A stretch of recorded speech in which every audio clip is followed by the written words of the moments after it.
Mesdames, Messieurs, vous avez très bien fait de nous rejoindre sur le www.afrowebtv.com pour votre émission Avis de la Diaspora. Avis de la Diaspora s'intéresse aujourd'hui au bilan des élections du Haut Conseil des Togolais de l'extérieur et du guichet de la Diaspora. Pour en parler, nous recevrons un cadre du ministère des Affaires étrangères du Togo. Au cours de cette émission, nous donnerons 2 minutes à chaque téléspectateur ou à chaque auditeur pour poser ses questions ou intervenir ou proposer également des idées concernant donc la thématique de ce jour. Sur ce, dans quelques instants donc nous allons commencer cette émission et je voudrais tout simplement demander à tous les téléspectateurs et à tous les amis internautes qui suivront, vous qui nous soutenirez également au cours de cette émission, de partager le lien puisque nous sommes également en direct sur notre chaîne YouTube. N'oubliez surtout pas que nous sommes en direct sur AfroWeb TV, sinon sur le www.afrowebtv.com/live et vous serez à la bonne adresse pour nous suivre en direct sur AfroWeb TV. Merci infiniment de votre fidélité sans cesse renouvelée à votre chaîne préférée AfroWeb TV. Nous recevons aujourd'hui pour vous et chez vous Monsieur Safiou Radji qui est un cadre du ministère des Affaires étrangères qui nous fait la gentillesse de répondre à notre invitation. Mis à part cela, il est le rapporteur de la commission électorale indépendante du Haut Conseil des Togolais de l'extérieur et il est également le coordonnateur du guichet de la diaspora. Monsieur Safiou Radji, bonjour. Bonjour, cher Moïse. Je salue nos auditeurs qui sont en ligne, notamment au sein de notre diaspora. Merci à vous pour l'invitation. Nous vous en remercions infiniment, Monsieur Safiou Radji, et merci d'avoir accepté notre invitation également pour ce numéro de notre émission Avis de la Diaspora. Le 18 juillet dernier, la commission électorale du Haut Conseil des Togolais de l'extérieur a lancé un nouveau processus électoral pour permettre à la diaspora de choisir de nouveaux délégués. Pour cette deuxième mandature 2022-2025, nombreux sont ces compatriotes qui ont présenté leur candidature aux 48 postes de délégués pays répartis en 4 zones, dont 22 pour l'Afrique, 14 pour l'Europe, 5 pour la zone Amérique Caraïbe et 7 pour la zone Asie-Océanie. Tout le processus a été suivi par votre commission, là où la commission dans laquelle vous faites partie, à laquelle vous faites partie, Monsieur Safiou Radji. Première question pour vous, comment se sont déroulées les élections du Haut Conseil des Togolais de l'extérieur? Je vous remercie pour votre question, mais si vous permettez, je vais d'abord sincèrement remercier notre diaspora pour la mobilisation dont ils ont fait preuve dans ce processus du début jusqu'à la fin, et puis surtout pour le patriotisme, le fair play et l'esprit de responsabilité qui a régné durant tout le processus. Donc je voudrais d'abord saluer ça et leur en remercier. Maintenant, pour vous décrire un peu la manière dont les choses se sont déroulées au niveau du processus électoral, je dois d'abord rappeler que c'est un processus qui vient après un autre. Donc il faut rappeler que le précédent processus, qui était une innovation du Togo, visait en 2019 à élire 77 délégués pays. Donc le nombre de délégués pays a été réduit dans une optique de recentrer les équipes, de faire en sorte qu'on puisse se voir plus souvent, travailler plus souvent au sein des équipes, d'où cette rationalisation au niveau des nombres de délégués pays. Mais l'objectif qu'il y a derrière cette évolution, c'est d'abord d'optimiser les choses, d'être plus efficace, de se voir plus souvent, parce que la question de la diaspora, c'est une question qui se joue sur la proximité, et cette proximité se joue aussi par rapport à la capacité des délégués pays à se rencontrer, à partager des expériences, à organiser des manifestations communes. Cela étant dit, il faut savoir qu'un processus électoral obéit à des règles assez strictes au niveau international, et on s'est astreint à respecter ces règles-là en matière de transparence, ce qui fait que à chaque étape, la commission a pris le soin de publier un communiqué qui permettait de faire le point précisément sur où on en est, qu'est-ce qu'il y a à faire et comment les choses doivent se dérouler. Donc, on a commencé au début du processus, par l'appel à candidature, parce que ce sont les candidats qui sont vraiment parmi les deux principaux acteurs de ce dispositif, pour qu'ils puissent se prononcer, se candidater tout simplement avec un dossier qui était mis en ligne sous forme de formulaire qui a été rempli. Ensuite, une fois les candidats installés, il a fallu s'occuper de faire inscrire les électeurs, qui sont les deuxièmes acteurs de ce dispositif. L'inscription des électeurs, je dois préciser, c'est les personnes qui s'inscrivent en ligne directement. Et nous, au niveau du fichier électoral, le travail consistait à éviter que les personnes qui étaient déjà identifiées avec le fichier du recensement ne fassent pas double emploi avec leur recensement, leur inscription en ligne. Donc, je dois préciser tout de suite que dans le processus électoral, on ne peut pas limiter le nombre de votants aux seules personnes qui s'inscrivent en ligne, puisque notre dispositif consiste à s'appuyer sur l'existant, donc les anciens électeurs qu'on a recontactés pour qu'ils se réinscrivent, à s'appuyer aussi sur le recensement, donc les personnes qu'on a recensées qui étaient en âge de voter pour qu'ils puissent aussi participer au processus. Donc c'est l'addition de tous ces éléments-là qui fait notre fichier électoral. Et je tiens à le préciser pour clarifier les choses, pour que tout le monde sache de quoi on parle. Quand on parle de votants, et le chiffre qui a été donné par le président de la commission, ça constitue cette base-là. Ce ne sont pas seulement les gens qui sont inscrits en ligne, ce ne sont pas seulement les gens qui étaient recensés, mais c'est une cumul de données que nous avons eu à identifier pour avoir une base de données la plus large possible et la plus représentative possible de notre corps électoral. Tout à l'heure, non. Les terminés. Une fois les électeurs inscrits, on a ouvert la période de campagne où les candidats ont pu librement s'exprimer et tout le monde a vu l'effervescence qu'il y a eu dans certains pays en termes de campagne, d'échanges, de discussions, de débats. Et vous-même, vous nous avez aidé énormément en organisant un certain nombre de débats en ligne, ce qui a permis vraiment de noter le caractère dynamique, inclusif, assez participatif de cette campagne qui a abouti au scrutin qui a eu lieu entre le 23 septembre et le 3 octobre. Donc voilà un peu le processus tel que ça a été, à mon avis, bien mené par la commission indépendante et la commission électorale indépendante qui a travaillé durant toute cette période pour s'assurer que tout se passe dans la transparence et avec toutes les règles applicables en la matière.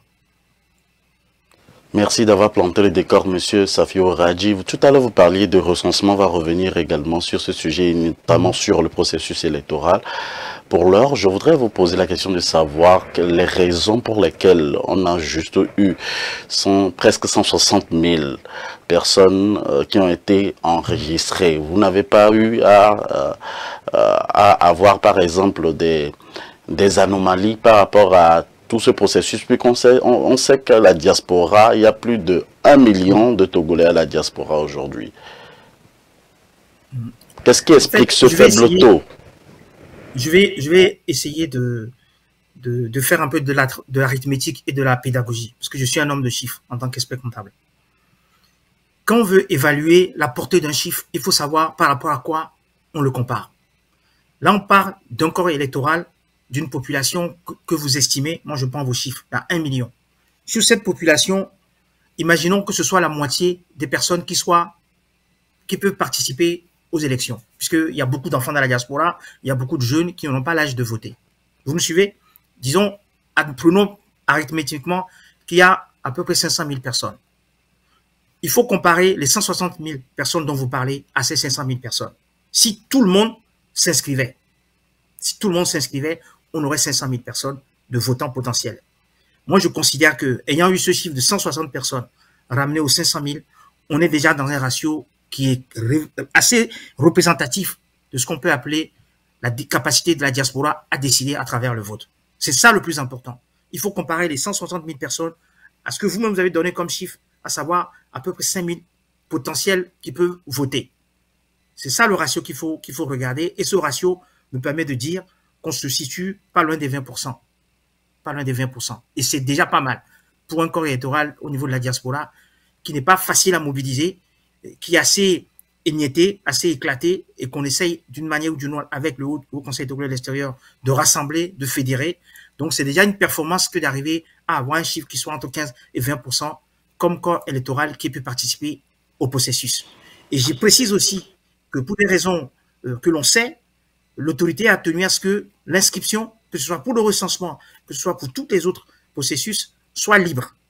Donc, ce sont les gens qui ont bien voulu s'engager dans le processus qui représentent ce ratio de 15 à 20% de personnes potentiellement capables de participer au processus de vote.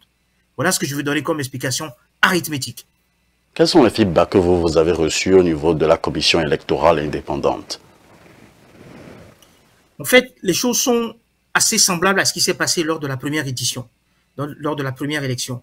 C'est-à-dire qu'il y a des pays, des circonscriptions où, ayant des candidats qui ont déjà été délégués pays, qui sont dans la course, les choses ont été beaucoup plus dynamiques parce qu'ils ont une expérience, ils ont un certain nombre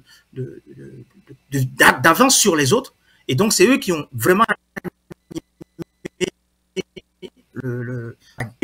qui ont été des vraies surprises au niveau de ce processus électoral parce que ils ont compris que c'est un système qui est basé sur le vote électronique et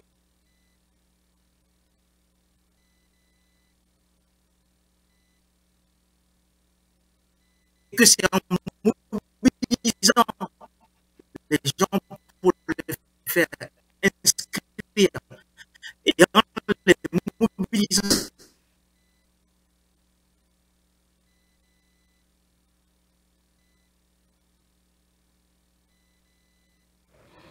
On a un petit souci technique de connexion avec M. Radji. M. Radji, on n'arrive pas à vous écouter.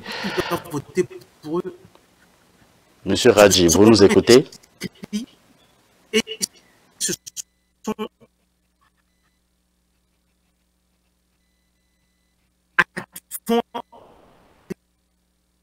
en leur... Donc c'est ça qui a été les plus... Oui, j'ai ma connexion qui fonctionne parfaitement.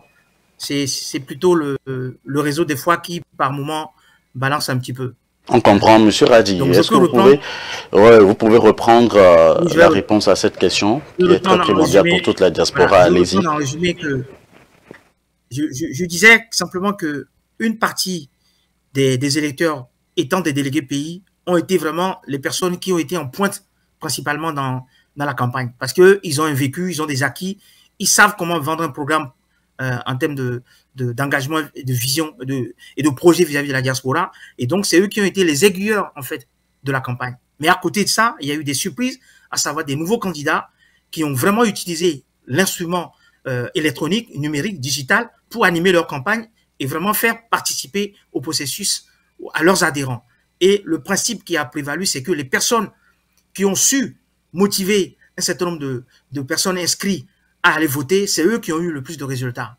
Il y a des gens qui ont fait campagne, mais qui n'ont pas fait cet exercice-là de mobilisation de leurs adhérents à aller voter, et donc ils se sont retrouvés dans une situation où ils ont moins de performance à l'arrivée. Mais c'était une campagne qui s'est vraiment déroulée dans des conditions tout à fait satisfaisantes, puisqu'on n'a pas eu de soucis particuliers, il n'y a pas eu de protestation particulière, tout le monde a eu la liberté de s'exprimer comme il entend et a pu exposer son programme et son projet politique sans aucune difficulté de part et d'autre. Donc c'est ça l'objectif. Qu'est-ce qui a fait la différence entre cette seconde mandature ou ce second processus organisé par votre commission et la première, la précédente qu'on avait connue il y a de cela 3 ans? En fait, je dirais d'abord la maîtrise de beaucoup plus de candidats de l'outil digital. Comme nous sommes dans un système qui repose sur le vote électronique et que la campagne s'est faite principalement dans les réseaux sociaux et sur les plateformes digitaux, les gens qui avaient la capacité à mobiliser, à travailler avec ces outils-là, clairement, ils ont eu une avance, ils ont eu des atouts. Même certains candidats qui n'ont pas pu arriver parmi les candidats élus se sont distingués, ne serait-ce que par leur campagne, et ce sont autant de personnes, de ressources que l'on va utiliser, que les élus vont utiliser dans leur équipe, dans leur groupe, au niveau des circonscriptions et des pays. Donc, je précise aussi que en dehors de la partie outils, il y a aussi tous les projets que les gens ont portés, le programme que chacun des délégués pays a pu mettre en avant pour vendre sa capacité à mobiliser la diaspora, à fédérer la diaspora et à être vraiment un bon interlocuteur de la diaspora pour répondre à ses aspirations. Ça aussi, ça a fait la différence, ça a permis de se distinguer parmi les candidats. Et puis enfin, le fait aussi que les gens ont observé strictement ce qui était prescrit. Ça, c'est vraiment ce que l'on considère comme un tout de notre processus et pour notre pays. Le fait qu'on a des participants qui jouent la règle du jeu des participants loyaux dans tout le centre. Merci Monsieur Safio Radji d'être avec nous aujourd'hui pour notre émission en vie de la diaspora. Nous rappelons que nous donnerons 2 minutes à chaque téléspectateur, à chaque ami internaute pour répondre, pour vous poser des questions. Vous pouvez nous appeler sur le +1 319 462 89 119. Alors Monsieur Safio Radji, vous parliez à l'instant donc du recensement. Qu'est-ce qui a fait avant le recensement des électeurs du Haut Conseil des Togolais de l'extérieur? On avait eu à faire le recensement général de toute la diaspora. Comment a été ce recensement? Qu'est-ce qui fait la différence entre les deux types de recensement et qu'avez-vous certainement utilisé pour cette élection du Haut Conseil des Togolais de l'extérieur?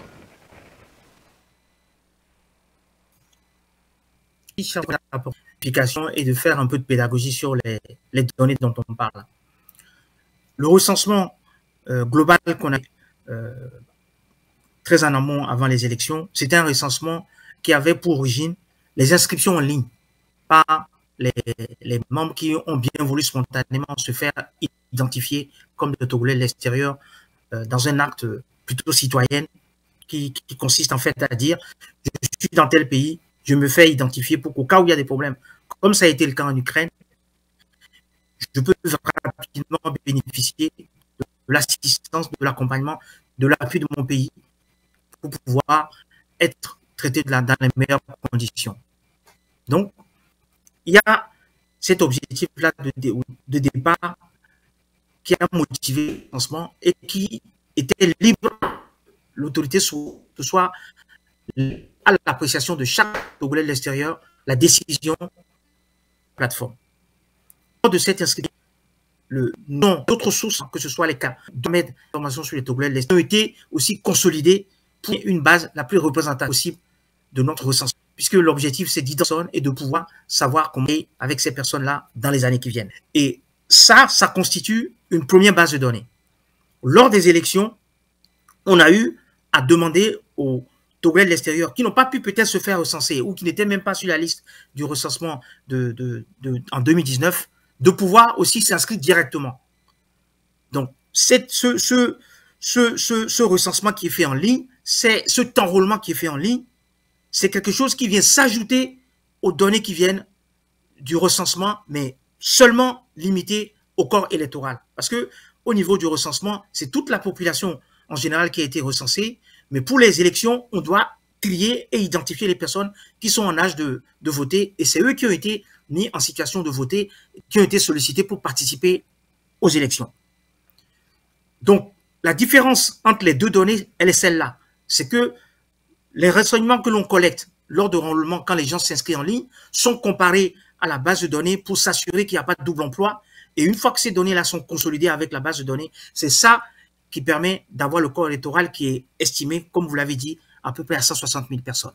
Voilà l'explication que je peux donner pour éviter des confusions dans les appréciations qui sont faites parfois par certaines personnes dans les médias.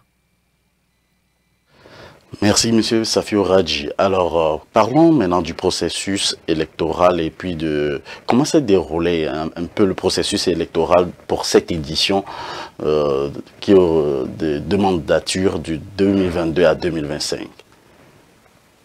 Comme je vous l'ai dit tout à l'heure, le processus a suivi un déroulement tout à fait normatif, avec l'enrôlement de l'appel à candidature, l'enrôlement des électeurs, le fait aussi qu'on a ouvert la campagne pour que les gens aient le temps vraiment de mettre en avant leur engagement vis-à-vis du pays, leur volonté vraiment de servir la diaspora en même temps qu'ils servent le pays. Tout ça, ça a été fait dans un cadre vraiment bien balisé et les gens étaient vraiment libres de fumer. Après, c'est ouvert la période effective de vote et une fois que le vote a pris fin, on a laissé le soin au dispositif technique de faire le nettoyage, les toilettages qu'il faut, notamment au niveau des doubles inscriptions. Les gens peuvent être inscrits dans le recensement et se réinscrire encore quand on ouvre la possibilité de s'inscrire en tant qu'électeur. Donc, il fallait faire ce travail de nettoyage avant qu'on puisse être en situation de sortir les chiffres qui sont traçables. tous les chiffres sortis du système sont traçables. D'autres se posent des questions de savoir si tous les résultats ont été comptabilisés au cours de... c'est vrai qu'on arrivera aux questions de vote tout à l'heure, au cours du processus du fichier électoral, si tous les votes ont été vraiment comptabilisés. Comment a été fait la comptabilisation de ces votes, vu que tout se faisait en ligne et qu'on n'arrivait pas à suivre? C'est vrai que vous avez dit qu'on est aujourd'hui à l'ère des technologies, mais on n'arrivait pas à suivre l'évolution des votes. Je vais vous donner...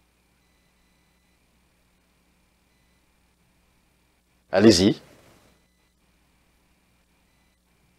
Je vais vous donner une précision qui en tout cas était intégrée au système qui permet de régler cette question du suivi des votes. Toute personne qui a participé au vote reçoit à la fin au niveau de l'écran l'information lui indiquant que son vote a été enregistré avec succès.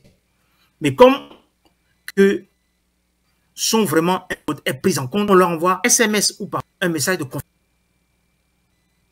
Il y a un message de confirmation pour s'assurer que son vote est effectivement reconnu et que lui-même en détient la confirmation.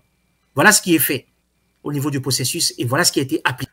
Déjà l'année dernière, en 2019, et ça a été repris lors de cette élection parce que c'était le moyen qui permet aux personnes qui participent au processus électoral d'avoir la preuve effective de leur vote et de sa prise en compte.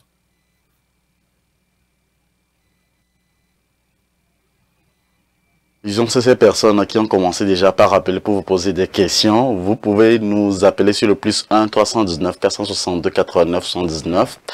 Numéro valable sur WhatsApp également.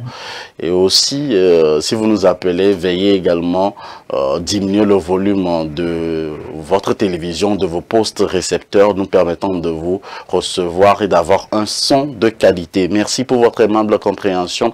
Je rappelle à tous les téléspectateurs que nous recevrons un cadre du ministère des Affaires étrangères, M. Safio Radji, qui est le rapporteur et membre de la commission électorale indépendante du Haut Conseil des Togolais de l'extérieur et coordonnateur du guichet de la diaspora. Tout à l'heure, on parlait du processus du fichier électoral. Monsieur Radji, est-ce que des innovations ont été faites par rapport à la première édition concernant le fichier électoral ou le processus électoral concernant cette seconde mandature?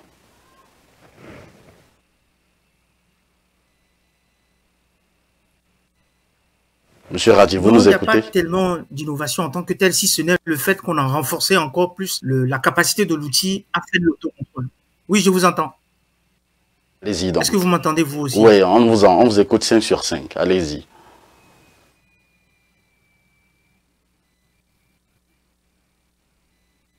Donc, je disais que, comme l'a un peu indiqué le président Womicho lors de la présentation de la proclamation des résultats, on a veillé à ce que les imperfections qu'il y a eu lors de la première session soient corrigées, à la fois au niveau de l'outil, la plateforme, mais aussi sur tout le processus. Donc, une des innovations que je peux évoquer, c'est le fait que désormais, chaque vote est identifié et fait l'objet d'un accusé de réception qui est transmis à la personne. Lors de la session, il y avait des gens qui n'avaient pas reçu ces accusés de réception. Tous les votants ont reçu l'acte. Ça, c'est la première à préciser. Là, c'est que dans le déroulement du processus, on a veillé à ce que ce soit vraiment individuel. Les gens vont individuellement dans la salle de vote, ils votent, et quand ils votent, ils reçoivent leur accusé de réception de manière réalisée, de manière traçable. Donc, c'est ça aussi qui donne la fiabilité des résultats et de tous les enseignements qu'on peut tirer de ce processus électoral, puisque on n'a pas d'intervention humaine à aucune étape du processus jusqu'au bout. C'est ça aussi qui donne son intangibilité. Lorsqu'on s'était enregistré pour être électeur et voter pour les délégués, et nous avons constaté que nous avons reçu dans nos emails un code qui nous permettant en fait de savoir que nous sommes enregistrés. Et bien entendu, bien avant de recevoir cet auditeur, on va le recevoir pour sa question rapidement et puis continuer l'émission. Téléspectateurs, bonjour. Allô, bonjour. Vous êtes en direct sur AfroWeb TV. Allez-y pour votre question. Vous avez 2 minutes. Alors, bonjour. Je vous appelle depuis l'Espagne.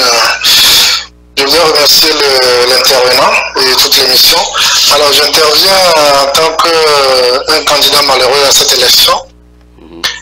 Et je suis étonné que le représentant, le responsable n'ait pas pu ressortir certains dysfonctionnements que nous avons perçus au niveau de cette élection. Je ne voudrais pas porter de discrédit sur le déroulement de ce processus.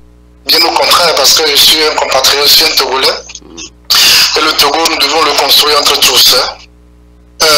Qu'on soit en Europe, aux États-Unis, en Afrique, etc., etc. Alors, moi, ma candidature, je les ai soumises. Le jour où je les ai soumises, il y a eu un problème technique. Je n'ai pas pu envoyer ma candidature. J'ai envoyé une note à la commission. La commission m'a répondu, me demandant de renvoyer mes candidatures à travers un mail. Je l'ai fait ce que j'ai fait. Alors, au moment de voter, je me suis rendu compte que, voilà, il n'y avait même pas ma photo sur mon dossier de candidature. J'ai encore écrit à la commission pour faire cas de ce dysfonctionnement-là. Et jusqu'à présent, je n'ai pas reçu de réponse à ce propos. Non seulement je n'ai pas reçu de réponse, mais après les élections, je ne sais pas si les autres candidats ont reçu de notes. Au moins, on doit nous envoyer un mail nous informant des résultats de comment ça s'est passé, les pourcentages que chacun a reçu au cours de ce processus-là. Bon, résumé. Alors, tout ce que je pourrais dire au-delà de ces dysfonctionnements que j'ai soulevés, je voudrais souhaiter la bonne chance aux collègues qui ont été élus et qu'ils fassent le travail qu'ils doivent faire. Un exemple palpable au niveau de l'Espagne, parce que j'appelle de l'Espagne. Le candidat qui a été élu pour le mandat passé, nous n'avons reçu aucun feedback de ce qui a été fait durant 3 ans. Je ne sais pas si les autres le savent, mais c'est un débat que nous avons eu ici. On ne sait pas ce qui a été fait. Et c'est le même candidat qui a été élu. Je ne dis pas qu'il a été... Bon, c'est le choix des citoyens. Mais il faudrait voir, parce que l'idée qui a été posée de créer un conseil de la diaspora, c'est une idée que moi j'épouse très bien, mais il faudra faire les choses de manière que cette idée-là soit effectivement ancrée suivre l'objectif qui a été prévu. Parce qu'il y a des actions que le gouvernement fait, et ces actions-là méritent d'être capitalisées. D'accord? Et ces actions-là, pour qu'ils soient capitalisées, il faudrait qu'on explique cela à la diaspora. Qu'est-ce qui se fait par le gouvernement? Et qu'est-ce qui doit être amélioré par rapport à la diaspora? Et moi, je n'ai rien senti. Il y a rien qui a été fait par rapport au mandat passé. Mais bon, j'espère que pour ce mandat, il faut qu'il fasse les choses pour que nous puissions voir effectivement les actions qui sont exécutées sur le terrain. Voilà ce que j'ai à dire. Merci. Merci à vous de nous avoir appelé. Monsieur Radji, votre réaction avant de continuer cette émission?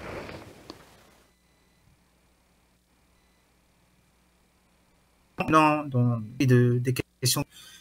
Pour ce qui est de ce qu'il a évoqué comme problème qu'il y a pu y avoir au niveau technique, à ce que je sache, les rares dossiers sur lesquels il y avait des problèmes de photos, c'était souvent lié au fait qu'il y avait des confusions au niveau des photos. C'est des choses qui ont été régularisées rapidement. Des fois aussi, les gens avaient envoyé des photos, mais avec des formats qui n'étaient pas adaptés pour qu'on puisse les mettre en ligne, mais tout ça a été régularisé. Donc, je regrette si ce candidat a pu être dans une situation où il pense qu'on n'a pas mis sa photo. Les résultats, en pourcentage pour chaque candidat, c'est quelque chose qu'on a publié l'année dernière. Une question de mise en forme, ça sera publié aussi cette année, prochainement, très, très prochainement. Il n'y a pas de souci là-dessus.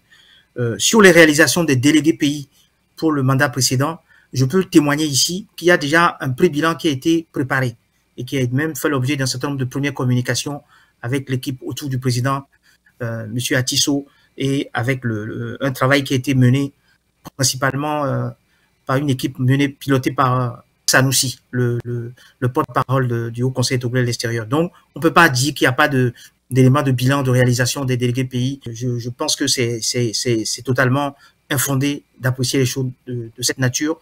Et par ailleurs, même si au niveau de l'Espagne, il n'a pas pu avoir l'information sur les réalisations, je l'invite à se rapprocher du délégué pays qui vient d'être élu, un délégué qui existait déjà au niveau de l'Espagne, pour qu'il se rapproche, parce que je pense que c'est quelqu'un qui peut parfaitement participer à l'équipe qui va être mise en place pour pouvoir encore mieux améliorer les choses et faire en sorte que les membres de la diaspora en Espagne qui ont des problèmes particuliers de migration puissent être entendus et que leur particularité en termes de préoccupation soit remontée au niveau de notre pays.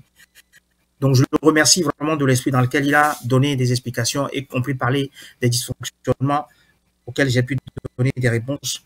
Mais je voudrais vraiment l'inviter à se rapprocher du délégué pays élu pour qu'il puisse rentrer dans l'équipe qui va piloter les choses au niveau de la délégation pays de l'Espagne. D'autres également ont eu des dysfonctionnements du côté des emails que nous avons reçus pour pouvoir voter et qui n'ont pas pu voter. Et que répondez-vous à cela?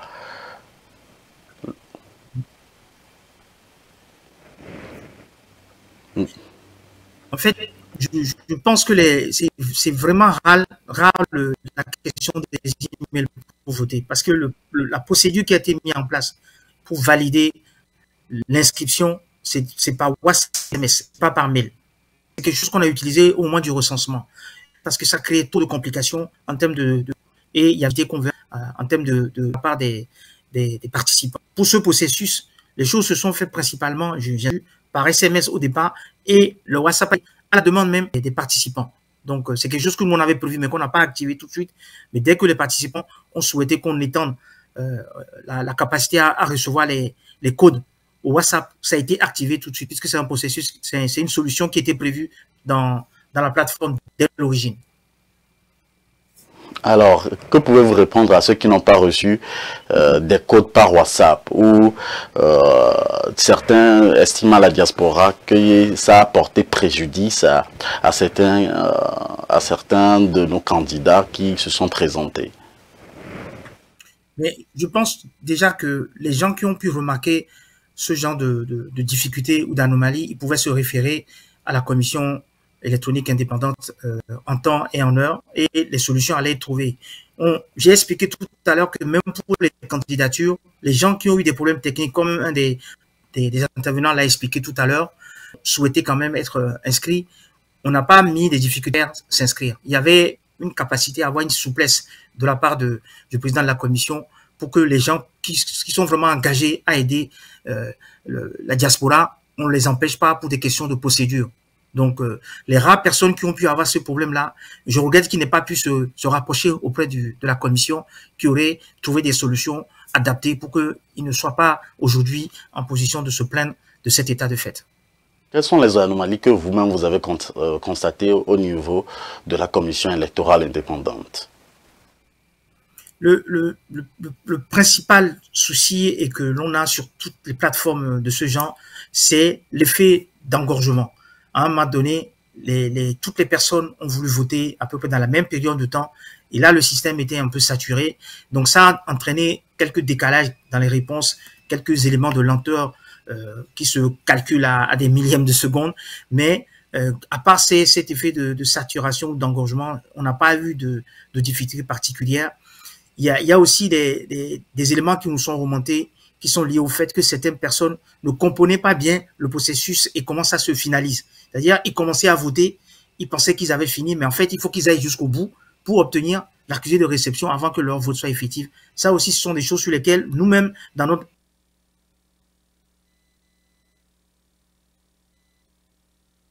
helpdesk, on relance les personnes pour leur demander d'aller au bout de leur processus, que ce soit pour l'inscription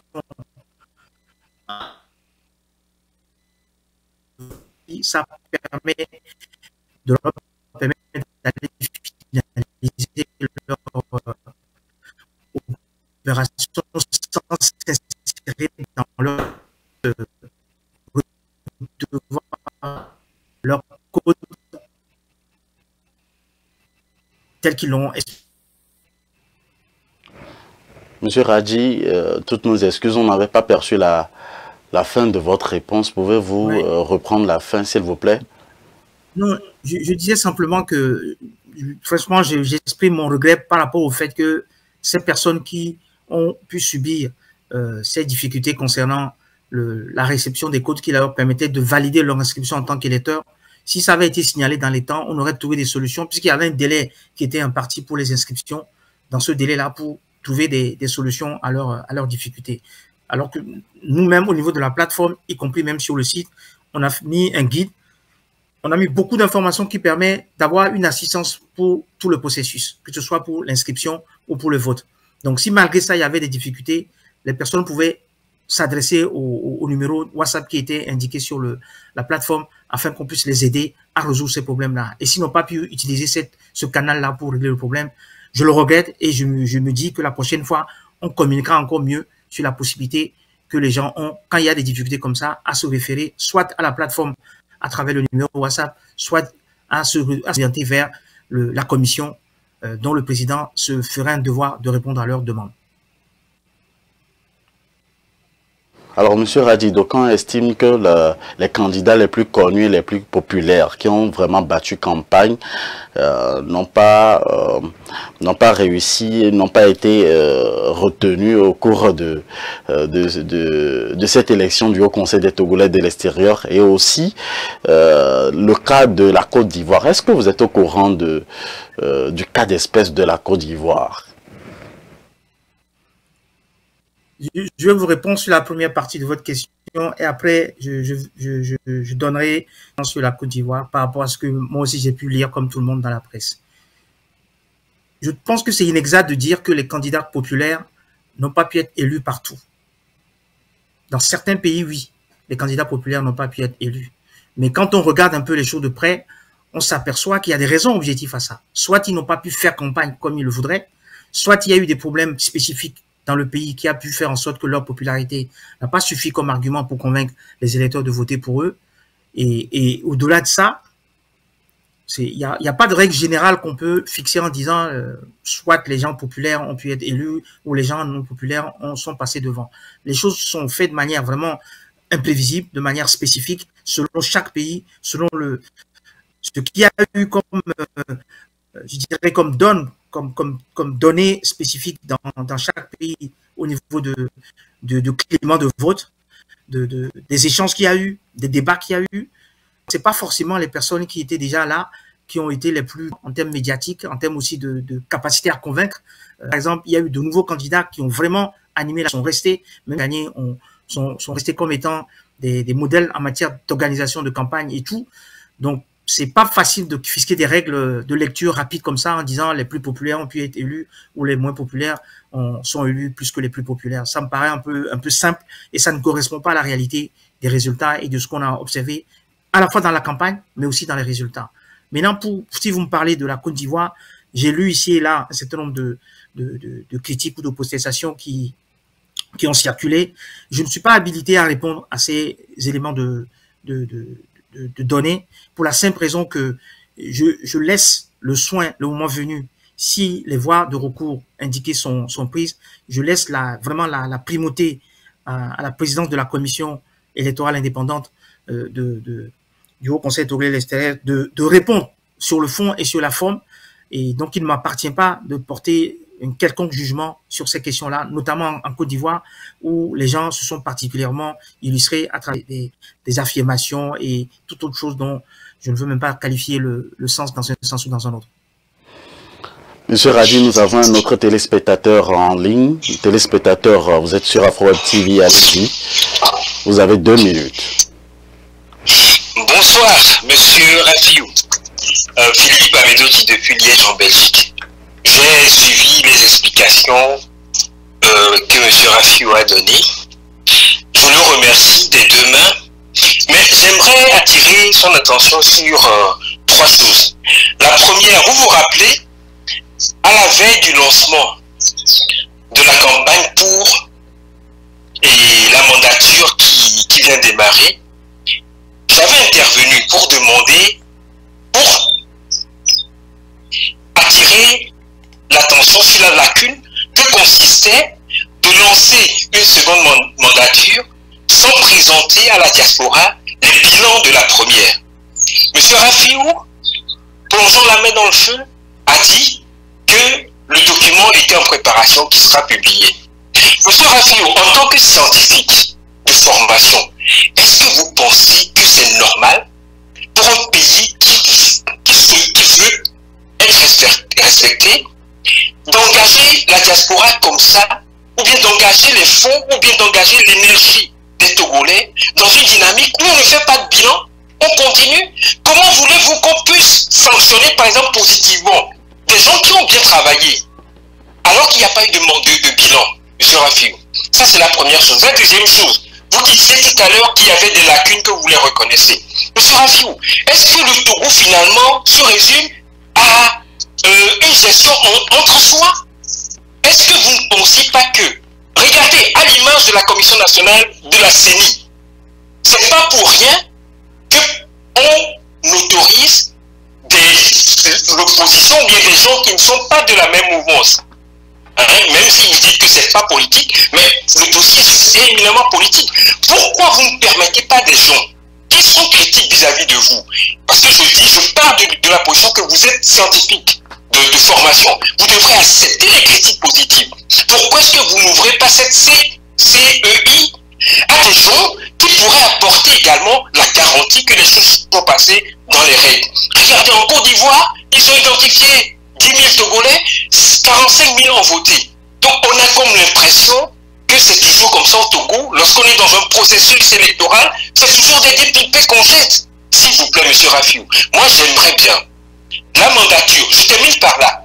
La mandature, la nouvelle mandature vient d'être lancée. M. Rafiou, faites l'effort, s'il vous plaît. Vous avez, entre autres comme bilan, vous annoncez que vous avez créé la maison de la diaspora. À quoi est-ce qu'elle sert? Une maison que les gens n'habitent pas? Est-ce que ça c'est une maison?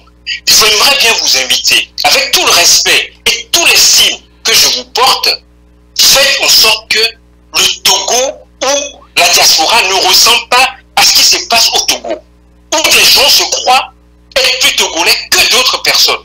C'est un héritage commun. Nous devons le partager en toute sérénité, mais en toute honnêteté. Ça manque d'honnêteté, et je suis désolé de vous le dire. Je sais que vous allez dire c'est pas qui s'est passé dans les règles, alors que vous avez démontré, vous avez dit, reconnu qu'il y a eu beaucoup de couacs. Quand est-ce que vous allez mettre en place des mécanismes ou des mesures pour éviter ces couacs-là, M. Rafiou? J'en ai terminé. Merci M. Philippe Amedodi de nous avoir appelé. M. Rafiou, M. Safiou Radji, je ne sais pas M. Rafiou, on a l'habitude d'écorcher votre nom, toutes nos excuses. Répondez maintenant à la question de M. Philippe Amedodi. Surtout venant de quelqu'un qui m'écrit tous les jours, je trouve ça un peu dommage, mais c'est pas grave. Non, pour être un peu plus sérieux, parce que les questions qui sont posées sont assez sérieuses. D'abord, je voudrais que quand on parle du sujet de la diaspora, qu'on reste sur le sujet diaspora. Je ne dis pas ça pour des précautions de forme ou quoi que ce soit, c'est parce que c'est une question de fond. Traiter les questions de la diaspora, c'est déjà un sujet très sérieux, très sensible.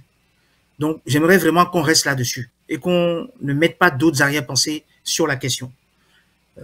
Parce que vraiment, quand j'entends ce qu'il y a derrière ces questions, ça ne correspond pas du tout au sujet diaspora, pour dire les choses clairement. Mais je vais quand même essayer de répondre. La première observation, c'est de dire que moi, j'aurais reconnu qu'il y a eu des couacs. Je ne sais pas où j'ai pu dire qu'il y a eu quelque chose comme quoi dans le processus électoral. Je ne sais pas où il a pu inventer cela. Donc, je le dis tout de suite pour qu'il n'y ait pas d'ambiguïté là-dessus. J'ai même dit que l'outil a été amélioré et j'ai démontré en quoi c'était amélioré. Donc, qu'on ne me parle pas de quoi, parce que c'est une facilité de langage que je ne peux pas accepter justement en tant que scientifique. Pour ce qui est de cette question du bilan, Monsieur Kak Sanoussi, que vous avez reçu le porte-parole du Haut Conseil de l'extérieur, vous a longuement parlé du bilan du Haut Conseil. Donc, il faut que les gens essaient de suivre quand même ce qui se passe avant de venir nous faire une information aussi péremptoire et aussi gratuite. C'est le minimum qu'on peut espérer de la part de scientifiques. Il y a un document qui est en préparation, dont j'ai déjà parlé, et qui va même faire l'objet probablement d'une conférence de presse bientôt pour rendre ça public à un public beaucoup plus large. Mais ce document, c'est le document de synthèse au niveau du bureau du Haut Conseil. Ça n'a pas empêché les délégués pays dans chacun de leurs pays de faire leur bilan. Et je peux même vous dire que la plupart des candidats ont fait leur campagne à partir de leur bilan. Donc là encore, c'est une affirmation que je trouve hasardeuse que de dire qu'on ne voit de bilan nulle part parce qu'il a entendu un interlocuteur tout à l'heure affirmer ça par rapport au fait qu'il voulait démontrer que dans son pays à lui, la personne qui était candidat n'a pas pu présenter un bilan. Ce n'est qu'un pays, un exemple parmi 77. Et moi, je peux affirmer ici que au niveau du bureau, il y a une démarche qui est en cours pour finaliser un document de bilan. Ça a déjà fait l'objet de pré-communication et la plupart des gens qui s'intéressent vraiment à la diaspora le savent. Et si tout se passe bien, il y a une conférence de presse qui est programmée par l'équipe au niveau du bureau avec le président pour présenter et rendre public ce document qui est un document institutionnel qu'on ne peut pas mettre comme ça sur la place publique si le travail qui doit être fait n'est pas fait. Quitte à ce que les élections aient eu lieu, autant faire un document de qualité qui sert dans sa mission régalienne plutôt que de faire un document pour répondre à je ne sais quelle réquisition. Maintenant, sur le fond, quand on veut faire des comparaisons entre la CEI et la CENI, je demande aux gens d'attendre quand on aura une capacité à avoir une vraie situation où on vote pour les dirigeants en tant que tels qui vont représenter la diaspora au niveau du Parlement, à ce moment-là, et qu'on aura une représentation même au niveau de la CENI, on peut faire ce genre de translation. Mais pour l'instant, le choix qui a été fait par l'autorité qui est pionnière dans ce domaine, c'est d'avoir une CENI indépendante portée par des professionnels, une CENI de type technique. C'est ce qui fait l'unanimité quand on veut mettre en place un outil de contrôle de vote, de supervision de vote, qui puisse permettre d'avancer en évitant les interprétations, les conflits d'influence, etc. au sein de cette... Donc, quand on me dit qu'il faut qu'on accepte qu'il y ait au sein de la CEI des gens, les personnes qui ne sont pas de même mouvance, ça suppose qu'on laisse entendre que la CEI actuelle a une certaine mouvance. Il n'y en a pas. Nous sommes tous d'abord des techniciens qui, par patriotisme, participent à cet exercice de démocratie qui consiste en fait à superviser un processus électoral de la manière la plus indépendante possible. Donc, si les gens veulent donner une vocation politique ou autre à cet instrument qui s'adresse à... Ce n'est pas à nous, membres de cette commission, de dire à la place de l'autorité quelle doit être la nature ou le fonctionnement de cet outil. Nous sommes appelés comme des personnes ressources pour travailler organes et nous faisons notre travail en respectant les règles les plus exigeantes en termes de normes internationales au niveau du contrôle du processus électoral et c'est ce que nous avons essayé de faire sous la supervision du président Wamito. Voilà ce que je peux dire pour répondre sur ce point. Sur le troisième point, qui consiste à dire qu'on a au niveau de la maison de la diaspora, une maison qui est inhabitée. Je parlerai tout à l'heure de ce qui se passe au niveau du guichet diaspora pour m'inscrire en faux ces affirmations de personnes qui non seulement ne connaissent pas le Togo, mais ne savent pas ce qui se passe au niveau de la diaspora dans le pays. Ils ne savent pas ce que fait la diaspora concrètement au Togo. Il n'y a que eux qui peuvent affirmer des choses comme ça. Les gens qui sont au Togo aujourd'hui savent l'utilité de la maison de la diaspora.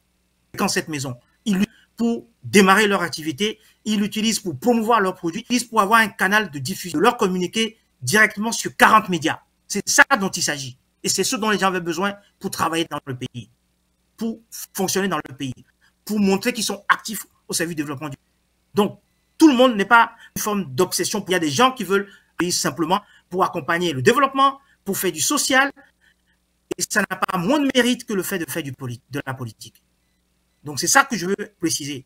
La maison de la diaspora, peut-être qu'on n'a pas beaucoup d'éclat politique peut-être ne fait pas beaucoup d'interférences politiques, mais au moins ce que je peux vous dire, c'est que la mission qui nous est confiée de travailler sur le développement, sur le social, on l'accomplit scrupuleusement tous les jours, et c'est ça le plus important. Monsieur Radji, on parlait à l'instant de cas d'espèces de la Côte d'Ivoire. Permettez à ce que je revienne là-dessus, puisque ça fait partie de l'actualité du Haut Conseil des Togolais de l'extérieur aujourd'hui. Plusieurs contestations sont notées de part et d'autre. Voulez-vous dire, par exemple, qu'au niveau de la commission, au niveau du ACTE, c'est un cas isolé lorsque, par exemple, les autres ne parlent pas, ou d'autres ont également constaté qu'à la présentation des résultats du Haut Conseil des Togolais de l'extérieur, certains, on n'avait pas eu à voir les pourcentages de d'autres zones. Quand on prend, par exemple, le cas de la Côte d'Ivoire, où d'autres disent que ce sont des nominations. Que répondez-vous à cela? D'abord, je voudrais rappeler à l'ensemble de l'auditoire que je me réserve vraiment la possibilité de répondre à ces questions trop détaillées et trop précises en ce qui concerne la Côte d'Ivoire. Vous avez vu, je prends la précaution de répondre à toutes les questions qui sont de portée générale. Parce que je sors déjà un petit peu de mon droit de réserve. Mais je me dois de le faire pour ne pas donner le sentiment que j'évite les questions, je les esquive. Mais pour cette question de la Côte d'Ivoire, ça a pris tellement d'ampleur qu'il y a des voies de recours. Je préfère qu'on attende de ces voies de recours que les choses s'opèrent. Normalement, on est dans un pays qui est un état de droit. Donc, les gens qui ont des préoccupations ou des interrogations concernant la manière dont le est mené ou sur leurs résultats, ils peuvent se référer à ces voies de recours et les réponses circonstanciées leur seront données, puisque c'est aussi le rôle du Haut Conseil lui-même, d'abord, de s'assurer que tout se passe bien, aussi de la commission électorale indépendante, de veiller à ce que les personnes qui auraient des griefs ou des préoccupations de regard, d'y répondre. Donc, voilà ce que je peux donner comme réponse. Je ne veux pas rentrer dans le détail de ces affirmations, de ces hypothèses, de ces spéculations, si ce n'est que, de toutes les façons, les personnes qui sont concernées au niveau de la Côte d'Ivoire, ce sont des gens qui connaissent la maison. Ce sont des délégués pays pour certains. Donc, ils connaissent les règles de fonctionnement du HTCE, qu'ils ont respectées scrupuleusement pendant 3 ans. Donc, ils doivent faire attention à la manière d'affirmer des choses en ignorant complètement les principes qui fondent le HTCE, dont ils sont membres jusqu'à fin novembre, si je peux me permettre de le rappeler. Alors, quelles sont les voies de recours, en M. Radji? Que les choses vont se calmer et que les gens vont se référer aux voies de recours qui existent et que tout ça va se tasser. Après tout, ce sont des arrives. Dommage que la Côte d'Ivoire, où on a notre plus forte communauté, soit l'objet souvent de beaucoup d'effervescence. Il n'y a pas que ce problème électoral qui est en Côte d'Ivoire. Il y a beaucoup de préoccupations qui y a là-bas, qui fait que nous, on regarde attentivement ce qui se passe. On veut en fait vraiment que les choses s'améliorent en Côte d'Ivoire. Et la réaction qu'on a par rapport au processus électoral, ce n'est qu'un paramètre parmi d'autres que l'autorité va regarder pour veiller à ce qu'on retrouve le calme et une certaine sérénité dans la gestion, dans la gouvernance de la diaspora au niveau de la Côte d'Ivoire. Et ça, c'est vraiment le vœu de l'apôtre que je suis de la question de la diaspora au Togo. C'est que les choses se passent dans des conditions beaucoup plus calmes et beaucoup plus apaisées, parce que c'est aussi l'image de notre pays qui est en jeu, si je peux me permettre. Monsieur Radji, quelles sont les voies de recours dans ce cas d'espèce? En fait, le principal recours, la commission indépendante elle-même, du Haut Conseil de l'extérieur elle-même, parce que c'est l'organe qui a de proclamer les résultats et c'est donc par définition l'organe qui doit regarder les éventuels griefs ou préoccupations qu'il y a de la part ou des candidats ou même des électeurs. Donc c'est ça que je peux donner comme réponse, clairement. Et à ce titre, sur le site du HTCE concernant les élections, il y aura un mail qui sera indiqué pour que les personnes qui ont des griefs à soulever puissent adresser le mail directement à l'autorité afin qu'on puisse regarder comment les choses peuvent être traitées concrètement.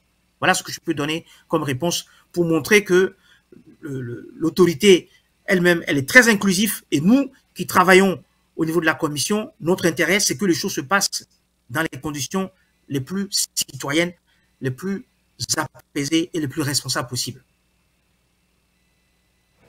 Monsieur Radji, si je vous demandais de placer un message à l'endroit de toute la diaspora et nécessairement à tous à la diaspora africaine qui nous écoute en ce moment, qui nous regarde sur AfroWeb TV, que direz-vous pour mettre fin à cette première partie de notre émission?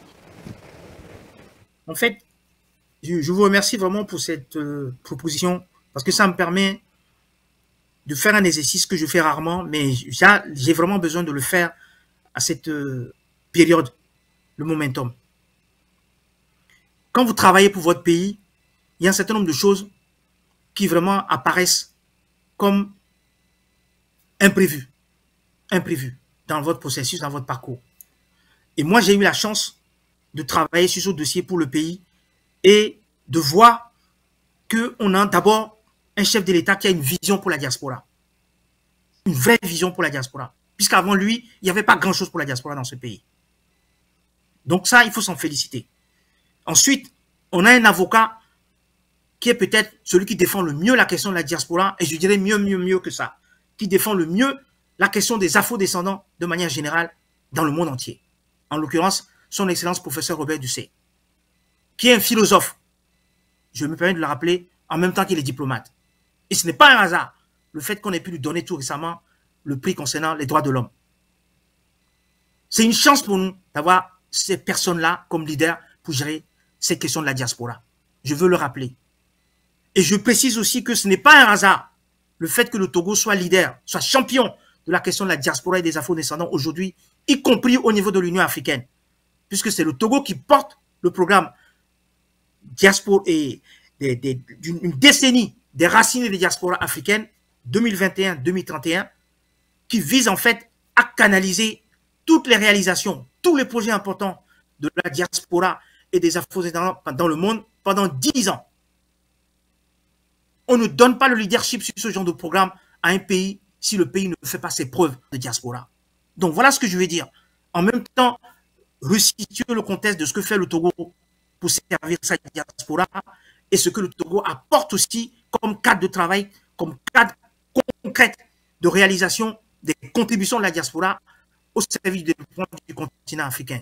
Parce que le potentialité que nous avons dans la diaspora, les richesses que nous avons dans la diaspora, pas seulement les transferts, c'est aussi les connaissances qu'on amène. Parce que le monde de demain, c'est un monde, l'arme la plus puissante sera l'arme de la connaissance. Il se trouve que cette diaspora a ses connaissances et ses compétences. Donc, c'est une question cruciale pour le développement du continent. Et c'est le Togo qui est le lead pour porter la manière dont la diaspora et même les afro-descendants vont apporter cette plus-value en termes de capital humain et d'investissement pour assurer le développement durable de notre continent. Et donc, je veux qu'on regarde ça. Mon message, c'est principalement ça. Et moi, j'ai la chance d'avoir participé à cette époque de mon pays. Et je veux que les Togolais soient fiers de ça. Que les Togolais et les Africains soient fiers de ça. Du fait qu'un pays se soucie à ce point de la diaspora, se soucie à ce point des afro-descendants et porte le message, comme vous l'avez vu tout récemment, aux tribunes d'Eni, le discours que notre ministre a proposé, a prononcé pour démontrer comment l'Afrique approprier ses propres forces un peu différemment en incluant l'importance de la diaspora. C'est une chance pour notre génération d'aller de l'avant par rapport à la diaspora et je veux vraiment que le message vienne aussi des Togolais parce qu'on doit être fiers de ça. En même temps qu'on se critique, il faut qu'on porte les images positives de notre pays à l'extérieur. Parce que c'est pareil, le fait que le Togo soit reconnu dans autant de domaines. Même actuellement où nous parlons, notre chef de l'État, le président Faure Gnassingbé, est actuellement à Washington comme invité spécial pour parler de ce qu'il fait de spécifique comme un pays qui souffre. Ça, on ne peut pas le nier. On ne peut pas le nier, cet objectif. Notre reconnu comme champion pour le ciel ouvert africain. Personne ne peut le nier, ça. Nous sommes aussi reconnus champions pour la sécurité maritime. Donc, même les gens qui sont pessimistes sur ce qui se passe au Togo sont obligés de regarder objectivement qu'il se passe quelque chose. Et moi, ce que je demande, c'est le droit de venir vérifier, de venir voir. Et le guichet diaspora sert aussi à ça. Quand les Togolais viennent pour venir expérimenter leur projet, mettre en œuvre leur projet, on est là pour les convaincre du fait qu'ils ont raison de rentrer au pays pour travailler au pays. C'est ça mon message. Et je vous remercie. Merci infiniment, Monsieur Safiou Radji. Vous allez rester avec nous pour la seconde partie de notre émission Avis de la diaspora. Chers amis téléspectateurs, ne bougez surtout pas. On va faire juste la pause de 30 secondes pour permettre à monsieur Safio Radji de se ressourcer. On revient juste derrière. Voulez-vous sponsoriser l'une de nos émissions sur Afro Web TV ou contribuer à l'évolution de la chaîne de la diaspora?